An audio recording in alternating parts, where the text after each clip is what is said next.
came into, well, let me backtrack a little bit. I actually took some time off of, I'm a teacher, so I'm an elementary school teacher, and I took some time off the classroom.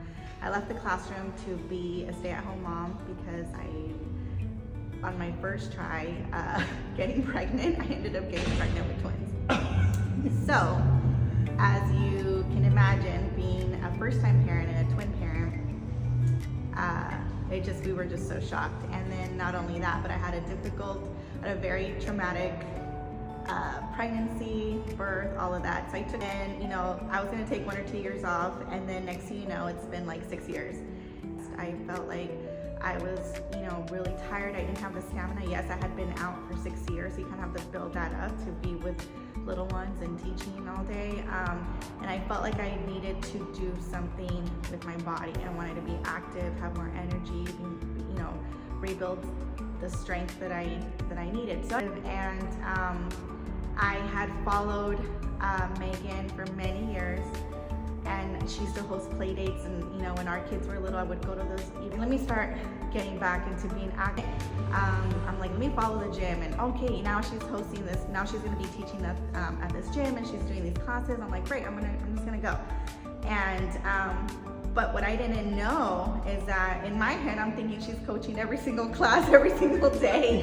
And I just show up, and I had never even heard the word CrossFit before, but I just show up and I'm like, okay, I'm ready to take Megan's class. And I think you and Carlos were there, and then you're like, well, this is a CrossFit class, but do you want to stay? And I was like, yeah, I'll try it. So I stayed, and I remember thinking like, okay, I'm never coming back. Like, what just happened to me? Like, this is bananas. I'm never coming back.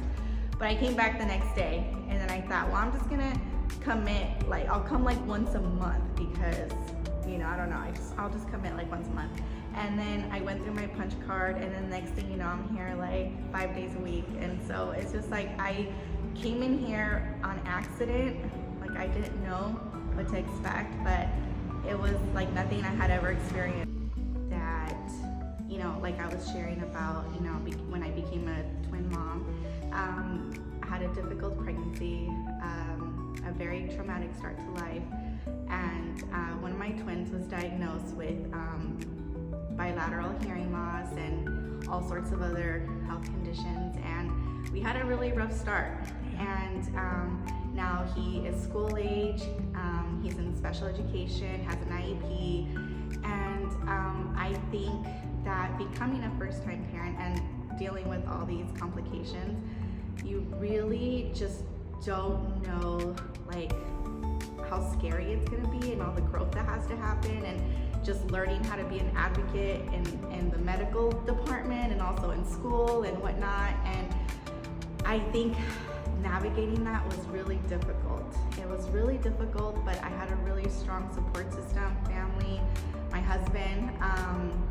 We just kind of like powered through it. And then now, I remember back in the beginning when it was all like early intervention and doing all the therapy and doing all the appointments and surgeries and whatnot, like that part was so scary. And I remember thinking like, I can't wait till he's school age and he's like in, second grade, third grade, and just like, living his best life and having friends and play dates. Like, I couldn't wait to experience that. And I remember, meeting parents who had already were a little ahead in the process, and they would tell me like, you'll get there, trust me. Like, it's just hard now, but you just gotta power through. And now I'm here. And I think what got me there was just looking out for resources and looking for community. I went out and I found like support groups. I hosted support groups, and I networked as much as I could. And those relationships and those families I met are now like lifelong, dear friends of ours. And now we're in that place. Now, our kids are school age and just receiving the services they need. And, now they're learning to advocate for themselves. So it's just been a beautiful thing. And I'm just thankful that we're in this part now. Yeah. But I think learning how to be an advocate for your child is just one of the hardest things. But once you get that like fight in you and know what your child deserves, it just makes all the difference. Yeah. Main inspiration is my kids. I want to be healthy and as strong as I can and be around for them as long as I can.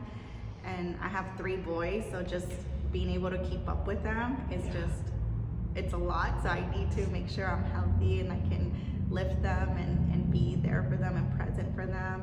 And now, you know, my husband comes to the gym too, and now he's very much into it and passionate about it. And so I love that when we get to come home, we get to, you know, check the leaderboard. Well, he does. And then I'm like, well, I didn't even put in my score yet. So we like to talk about it, and now we share that common interest. But I think my main, you know, inspiration is always going to be them. Everything I do is for them. And then also another inspiration is my classmates, like everyone I get to meet, their stories. And you know, we take these pictures after a workout, and I always think, like, do people get, like, why do you post this like every day? But there's such a beauty behind it, because you post these pictures of you guys just like died together, you powered through it, you supported each other, you cheered each other on. But when you look at the picture, like, we all have such different stories and backgrounds, and we come from such like different places and walks of life, and like I don't know if like you would even connect anywhere else. But then when you come here, you like connect, and like you find, like, you know, you have a similar interests, hobbies, passions, and like you end up becoming like dear friends. And so it's just like I love that about those pictures, is that we just come together, and we just all came from different places. I don't know. Yeah. I love it. I'm obsessed. Say, I had only been here like 3 months or 4 months, and like one of my coaches says, you know, you have to sign up for this comp. I was like, I had no business being in there. Like, I couldn't even do a clean. I'm like, back then. But anyway, I signed up for this comp. I also, just to like backtrack a little bit, like I've never done sports. I've never been part of a team. I've never even considered myself like athletic, like not even like 1 ounce of it. But there I am doing a comp. Like it's a partner competition. I do this whole thing, and it was incredible. Like, I cried, like my family came out to support. You could have sworn I was like getting like some crazy award. Like, they all came. Like, I had so many of my family there, and like they were so happy and so excited for me. You know, we placed last, which was awesome. Like, you know, but like, who cares? Like, it was so fun. It was my first time feeling like, I'm assuming like people who grew up playing soccer or basketball, like this is probably what they felt all the time, like at every game. And now I'm like an adult, like I'm almost 40, and I got to experience that for the first time in my life, like being part of a team. Oh my gosh, I want to get emotional. Like being part of a team, like, you know, not only were you in a partner team, but you were part of like the gym team. So, and I got to experience that for the first time, and it was awesome. So it made me think, like, if I could go back and do it again, I would try sports. Even if I'm not good at it, I would have wished I could have done it. But at least I'm getting a taste of it now. Yeah. So and it you was have awesome. your second comp. Yes, I have like my second comp again, and I'm paired up with one of the craziest women here on the gym. She's so strong, Cheryl. Yes. And so I'm excited because, you know, I feel like I've had some growth. So, and she's also a person that motivates me a lot, because she's always telling me, like, you can go heavier, you know. She's just so motivating and so inspiring to me. And she's been an awesome partner. You know, we always like to stay together and do extra work. So yes, best thing is doing that comp, and I'm doing another one, and it's just like, it's like a core memory. Yeah, for sure. Core memory. Boom. That's it. You did it.